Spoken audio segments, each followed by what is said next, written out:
Hello everyone and welcome to Online Help Guide. Today in this video I'm going to show you how to download and install Axis Bank mobile banking app. So without any further ado, let's dive right into it. Open up your Play Store. In the search box, type in Axis Bank app and perform your search. Tap on Axis More application.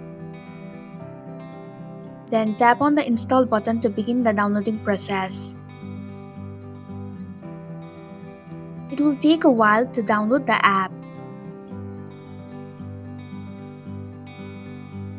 Once the application is installed, tap Open to launch the app. And that's it. Thank you for watching the online help guide. I hope this video was helpful. If it was, please hit the like button and comment if you have any questions or feedback. Also, if you are new to our channel, please subscribe and hit the bell icon so that you don't miss our upcoming videos.